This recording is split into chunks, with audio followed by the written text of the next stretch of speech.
Allô tout le monde, j'espère que vous allez bien. Aujourd'hui, on cuisine et non, on ne fera pas ma recette de sauce à spag, mais plutôt 3 sirops maison. Donc un sirop de cannelle, un sirop de pamplemousse et un sirop de gingembre.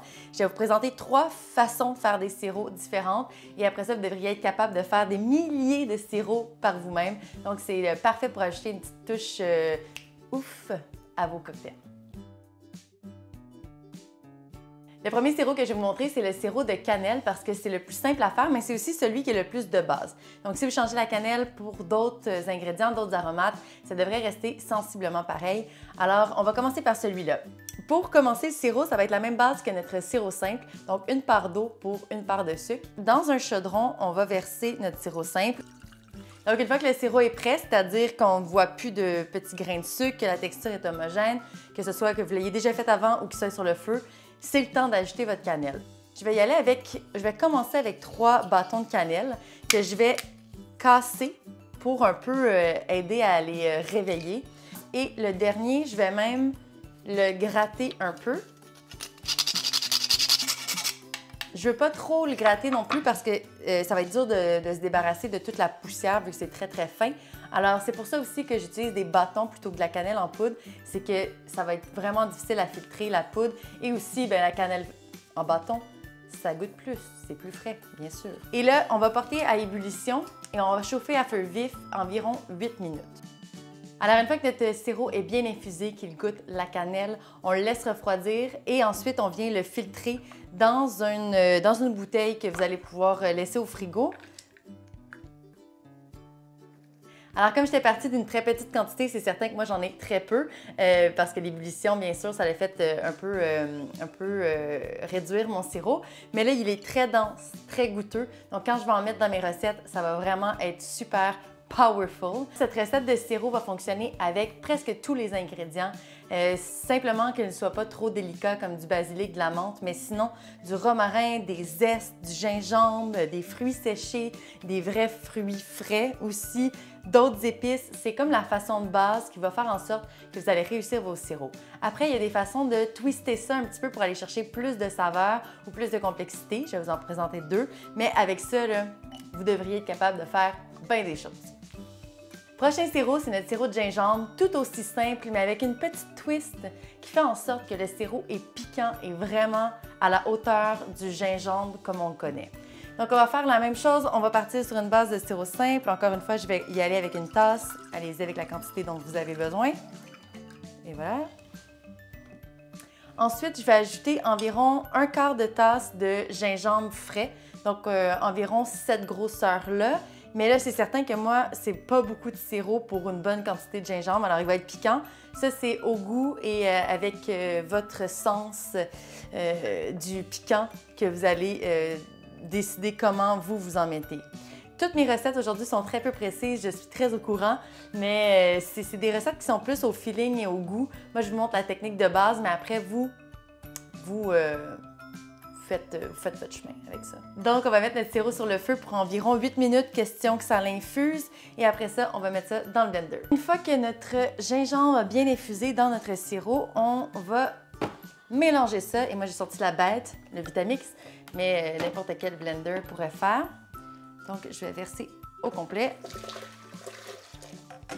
Et je vais mélanger jusqu'à temps que les morceaux de gingembre soient complètement anéantis. Alors... Maintenant, il ne reste seulement qu'à filtrer le sirop parce qu'on ne veut quand même pas garder tous ces petits morceaux-là, toute la purée. Venir un peu peser sur mon tamis pour sortir le maximum de jus. Ça sent tellement bon, là, c'est malade. Donc, je vais le mettre en bouteille également et après, on va faire notre dernier sirop. Dernier sirop et non le moindre, on va faire notre sirop de pamplemousse. Et là, vous connaissez la base. Donc, on commence avec notre sirop simple. Ensuite, ça va être un sirop qu'on appelle le zéro déchet puisqu'on va utiliser toute la partie de notre pamplemousse. Donc, on va d'abord le zester. On va aussi ajouter du jus de pamplemousse. Pas obligé d'en mettre trop, mais le jus de un pamplemousse, ça va vraiment aider à kicker les saveurs. Une fois que vous avez pressé votre jus, et là, il faut y aller grossièrement, là, j'ai plein de pulpes qui sont tombées, c'est pas grave parce qu'on va le filtrer tantôt. On pourrait s'arrêter là et le mettre sur le feu pour le faire infuser. Sauf que comme c'est le 3e sirop qu'on fait ensemble aujourd'hui, je vais ajouter un petit peu de fantaisie. Alors, si vous voulez encore plus booster votre sirop, vous pouvez ajouter des agrumes déshydratés. Donc, j'ai choisi mes pamplemousses déshydratés qui ont des défauts, là, qui sont moins beaux pour les garnitures.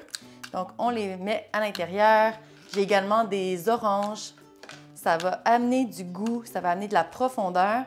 Et je vais également ajouter un peu de chili. C'est comme vraiment tous des sirops piquants, de cannelle, gingembre et pamplemousse piquant. Donc ça également, c'est facultatif. Mais là, je voulais vous montrer que quand on devient bon, puis quand on devient à l'aise, on commence à comprendre comment amener ça à un autre niveau. Une fois que tous mes ingrédients sont à l'intérieur, je vais remettre ça sur le rond. Alors, encore une fois, environ 8 minutes. Après ça, on teste, on goûte. Ça dépend toujours de la quantité qu'on fait. Et également, on veut que le feu soit vif, mais on ne veut pas que ce soit toujours en ébullition, sinon vous allez vous ramasser avec des bonbons et non du sirop. Vous allez carrément avoir du caramel. Ça va être super le fun à ramasser. Donc, je fais ça et je vous reviens avec le résultat final. Et voilà, ça vous donne un super bon sirop de pamplemousse, très, très goûteux, avec une petite pointe épicée très délicate à la fin. Ce sirop-là peut se marier parfaitement avec de la tequila, avec du rhum, avec de la vodka, avec du gin, avec du mezcal. Bref, pas mal avec tout, là, du pamplemousse, on sait, ça va bien dans plein de différents cocktails. Ceux qui ont aimé cette capsule, mais qui ne pensent pas faire des sirops parce que c'est trop de temps, c'est trop compliqué et vous voulez que ce soit simple, eh bien, il y a plein de compagnies québécoises qui font d'excellents sirops maison et qui se conservent longtemps aussi. Donc, avec moi, j'ai la compagnie Qui, j'ai 3 Cordons, j'ai Pro Sirop. Donc, tous ces sirops-là sont disponibles chez Alambica. Et comme on est dans la thématique, je vous ai trouvé un petit code promo qui vous donne 10 % sur tous les sirops québécois qui sont disponibles sur la boutique. Donc, si vous voulez essayer des nouveaux produits, c'est le temps avec le code 10 %. Je vais l'inscrire dans la description. Vous allez voir, c'est vraiment le fun d'avoir un petit sirop dans le frigo parce que quand on n'a pas beaucoup d'ingrédients, on n'a pas beaucoup d'inspiration, on met un petit peu d'acidité, notre sirop, notre alcool, un blanc d'œuf et on a un super bon sour. Vous pouvez également le mettre dans votre Tom Collins. Donc, c'est des façons de pimper vos cocktails. Sur 1 ou 2 cocktails, on ne travaille pas avec des sirops aromatisés. On travaille avec le sirop simple toujours ou sirop de miel, sirop d'érable. Mais rien ne vous empêche de modifier nos recettes. Rien ne vous empêche. Même pas moi. Fait que faites-le.